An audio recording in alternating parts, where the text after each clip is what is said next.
We are going to see the second part of the prose, His First Flight, which is written by Liam O'Flaherty. In the previous class, we have seen the first 3 paragraphs of the story. But in this class, we are going to see the remaining part of the story. This story is about the young seagull which is afraid to fly for the first time. Let us see what had happened next in the story. Then we move on to the 4th paragraph of the story. The sun was now ascending the sky, blazing warmly on his sledge that faced the south. He felt the heat because he had not eaten since the previous nightfall. Then he had found a dried piece of mackerel's tail at the far end of his ledge. Now there was not a single scrap of food left. He had searched every inch, rooting among the rough, dirt-cacked straw nest where he and his brothers and his sister had been hatched. He even gnawed at the dried pieces of eggshell. It was like eating a part of himself. The explanation of the 4th paragraph. The sun had now risen, and he was feeling the heat more than ever, because he was empty stomach since the night before. In search of food, he found a dried pieces of mackerel's tail at the ledge. Then there was not a small piece of food left, but he searched everywhere in the nest where he and his brother and his sister had been hatched. Then he found a piece of eggshell.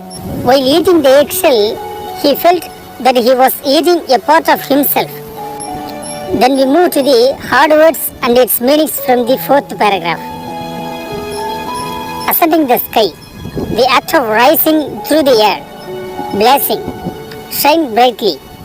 Mackerel, a sea fish with a strong taste used as food. Gnaw, to bite or chew something repeatedly. Scrap, discard, or a small piece of something that is left over.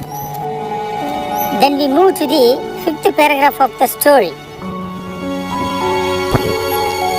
He then trotted back and forth from one end of the ledge to the other, his long grey legs stepping daintily, trying to find some means of reaching his parents without having to fly. But on each side of him, the ledge ended in a sheer fall of precipice, with the sea beneath. And between him and his parents, there was a deep, wide crack. The explanation of the 5th paragraph. He wanted to reach his parents without flying, but he could not do that, because there is a sheer fall, which means a slope in the rock. That's why he would like to run at a moderate pace with the short steps. And there was a deep, wide crack, which means a break partially in the rock, so that he was afraid to fly. Then we move on to the hard words and its meanings from the 5th paragraph. Trot, to run at a moderate pace with the short steps, daintily, in a delicate manner, or easily hurt. Sheer, of a slope, set at a high angle. Precipice, a very steep side of a cliff or a mountain. Crack, break partially but keep its integrity. Then we move on to the 6th paragraph of the story. Surely he could reach them without flying, if he could only move northwards along the cliff face. But then, on what could he walk? There was no ledge, and he was not a fly. And above him, he could see nothing. The precipice was sheer, and the top of it was, perhaps, farther away than the sea beneath him.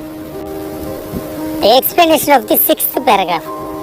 The young seagull now surely could reach his parents if he could move northwards along the cliff face. But he needed somebody's help, because he was too young to do that alone.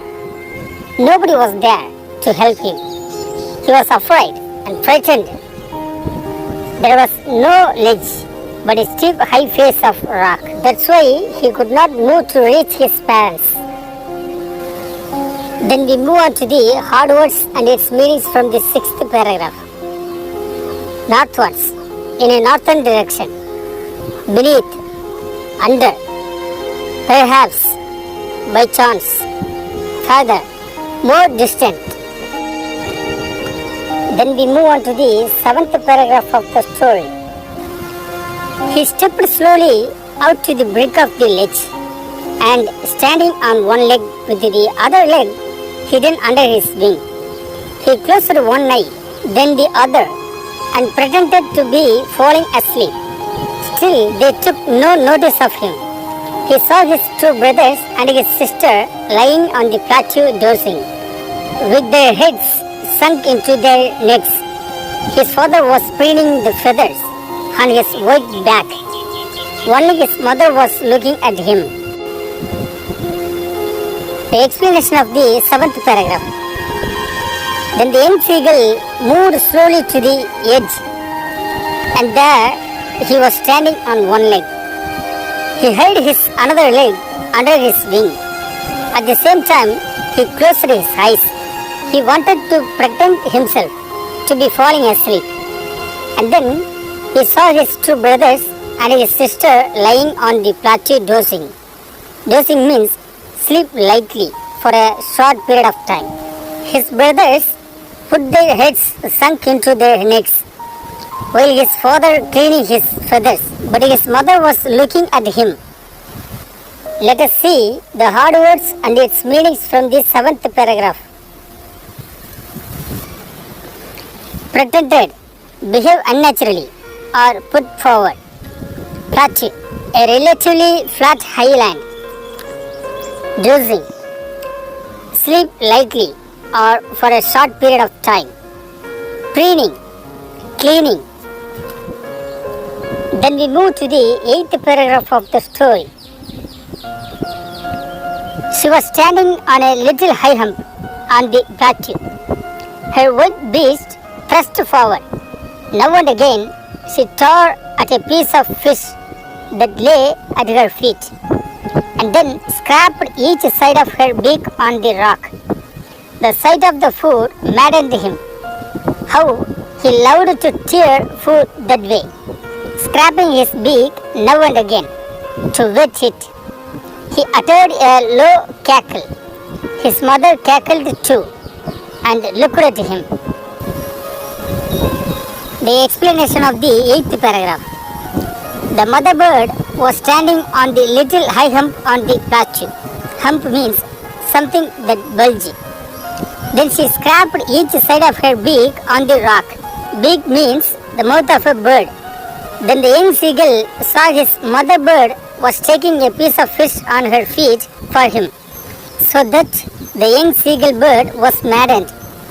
He loved to tear the food that way like his mother, and then he was scraping his beak to wet his food, which means to sharpen by rubbing. After that, he expressed his low cackle. Low cackle means expressing voice in a low way. And then his mother bird also cackled at him affectionately. Then we move to the hard words and its meanings from the 8th paragraph. Hump, something that bulges out. Thrust, push upward.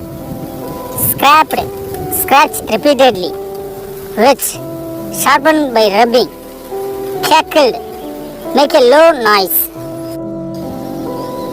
In this video, we have seen the story with the entire of his first flight from 4th paragraph to 8th paragraph. Through these paragraphs, we have learned that the young seagull and its struggles, and how it managed to find out food to survive without their parents and siblings' help. And also, we have come across that the mother bird, how it affectionately treated its young bird. And also, we can understand that the affection between the mother bird and the young seagull.